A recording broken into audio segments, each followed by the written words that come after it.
Hello, welcome back. In this video, we're looking at Computer Studies Paper 3, WAEC 2023, question number 3. And I'm still using the WAEC e-learning portal. So the question says, using any graphic application package, draw the object shown in figure 2 with any dimension of your choice. So what application are we going to use in this very exercise? That will be CorelDraw. So let me quickly launch my CorelDraw. Okay. All right, so once you're here, you click on new document. Then you can choose a file name for it. I'll just call it question 3.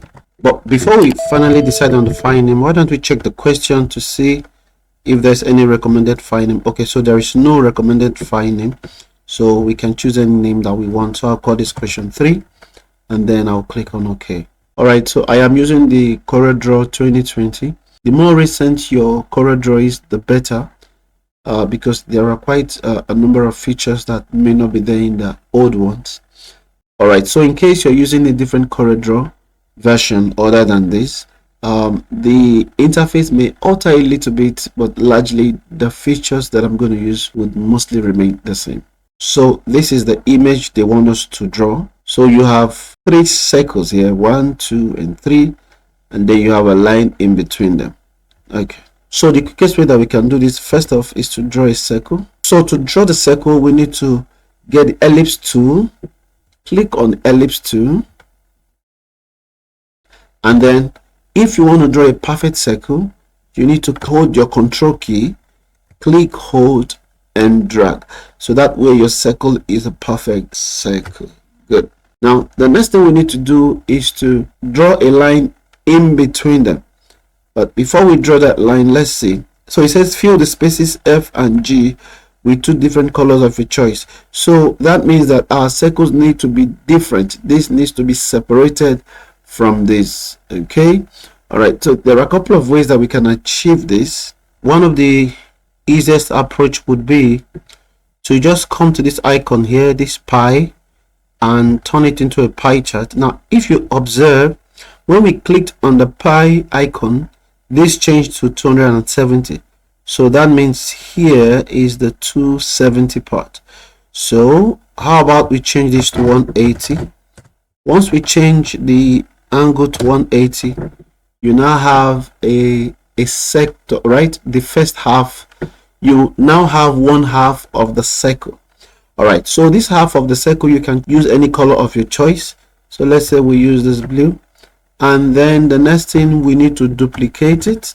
When we duplicate it by pressing Ctrl D, the next thing will be for us to rotate it about 180 degrees. Okay, 180 degrees, we'll turn it this way. Then we need to click, hold, and drag it and drop it in the required position.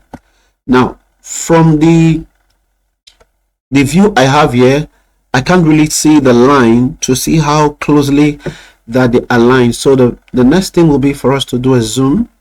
So you just do a zoom here, you click on the zoom tool, click, hold, and drag. Now you can see clearer. Okay, so let me zoom in again a little more. Okay, so I'll go to the pick tool, click on the pick tool, and then I can either click, hold, and drag it to where I want it to be, or I can use my arrow keys, move it up and sideways a bit. Okay, so let me try clicking, holding, and dragging. Yeah, so I click, hold, and drag and drop it where exactly I want it to be. So this is good. So you can press the F4 button to revert to the previous zoom. Okay, so here we are. Now they say we should use different colors, right? So let me use the yellow color here. So we have successfully drawn the first 2 circles, separating them with a line. Okay, next part says type your name in space F. So your name should be in space F. Okay, so we'll go to the text tool, click on the text tool, and then we will type your full name, please. Your full name.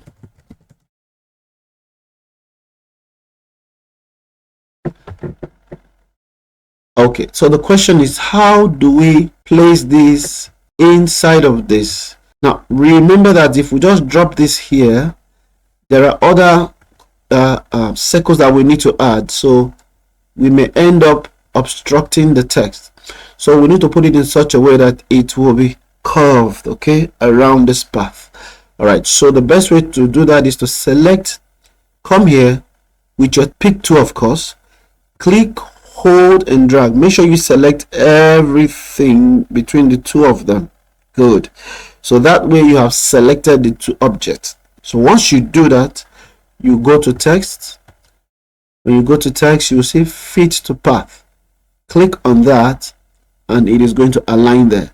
Now the next thing is for us to push it down. We can just keep adjusting this up or down. So let's see, if we take it up, it is going higher. If we bring it down, it's coming lower. Okay, so we just keep clicking downwards until it is rightly positioned the way we want it. Okay, so this looks good. Now the next part says type in your index number in space G. So let's go back to our text tool, click on it, and then we will type in our index number. So make sure that your index number is correct, else it will be termed as exam malpractice. Okay, so you position this, okay, and then you select the two of them again as usual. You go to your text and then you click on fit to path. All right, so once you click on fit to path, it is going to be placed on top of it. Now let's try this to see what will happen. Now if you do this, you notice that it is working, right?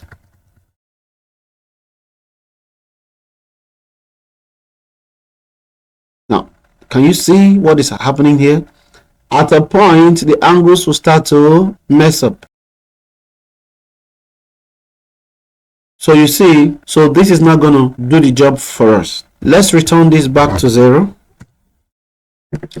And then let's adjust this a little bit. So this will push it. If you're doing minus, it will push it towards the left. If you're going positive, it will push it towards the right. Okay, so let's try to make this 180 and see what will happen.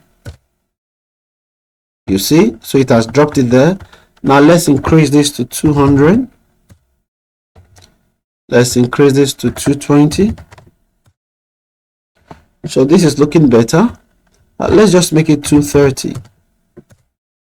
Okay, so I think this is okay. So the next thing we need to do now is to revert this, like to flip it.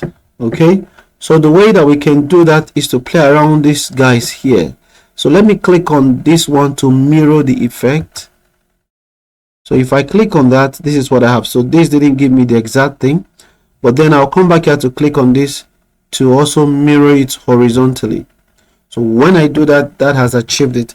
But however, I know we would want to push up this text a little so that it doesn't exactly be on the line. Okay, let's, so that there will be a little space between it and the text. Okay, so the way we can achieve that is let's come here to this tick snapping and let's turn it off. Once we turn this off, then it is going to be a lot easier for us to adjust this.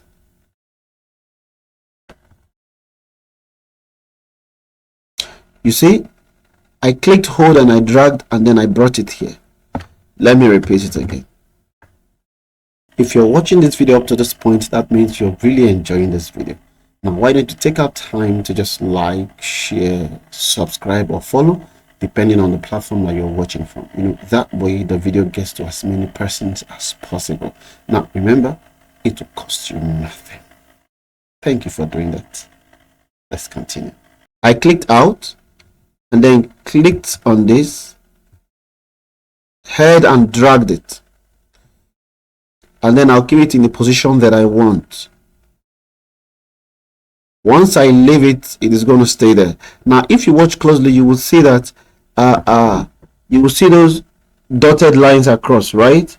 So that simply shows us that we are only changing the position of the text and then the circle is still the same location. Okay, so we can now drop it, and that is how to get that done. We can now draw the other two circles. Okay, 1 and 2. All right, so we come to the ellipse tool, click, hold and drag. Remember, you hold your control key if you want a perfect circle. Click, hold and drag. Okay, so this looks good. Then we can adjust it to the position that we want. Okay, here we are. Then we can choose any color of our choice. Let me go for green. And then the next thing will be for us to Control D to duplicate it, so that we can reduce the size now and drop the other circle inside, and maybe change the color to any color of our choice. So I chose white here. I don't think it's a problem if we leave these lines here.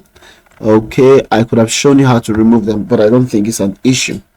Okay, but if peradventure you want to remove the lines, all you need to do is to take this to none, and then you see that the lines are gone. Okay, but I don't think that will be a problem. All right, so let me just leave it at that. So the next thing we need to do now is to draw the shapes. Remember, they told us to put some pictures inside. Now you do not need to go and get a picture from any place. All right, you do not need to import any pictures. You can use any of these shapes to just draw something that looks like a picture, right? Okay, so let me come to this tool here. Here you have the polygon tool, the star, and other shapes. So we can click on this shape and just draw this in there, and maybe come here again, get a circle and put it there. So that's that. You have drawn it already. You can add the colors if you want. Let me get my pick tool. You can add the colors now. Let me use that. So that's that. You have completed this task. Yeah. Okay, so let's say fill in the inner circle. Okay, so we've done that already. Save your work with your index number in the folder created on the desktop. Okay, and then you print your work. All right, remember that you're supposed to have saved this at the first instance. All right, so that's that, and then we're done with this task. So the next thing for you to do is to print your work. You do Control P, and then it's going to bring up your list of printers. You choose the one you want to use and you print. That's that. Okay, so reviewing the examiner's report here, you would see how they intend for us to draw this, okay, and the way it came up. All right, so the next thing would be here you see that the examiner said that the question tested the ability of the candidates on the use of graphic application in designing an object with some curved text. So what they're actually looking at is your ability to design an object that has a curved text. Okay, the chief examiner reports that the candidates who attempted the question showed poor skill on the use of graphic application. So you see, CorelDraw is actually a big deal. Okay, but you can see from this exercise that it was quite easy and straightforward. So I hope this helps you in your forthcoming exams. Remember to share, remember to like, remember to subscribe and hit the notification button. Okay, thank you. I'll see you guys again in the next video. Bye for now.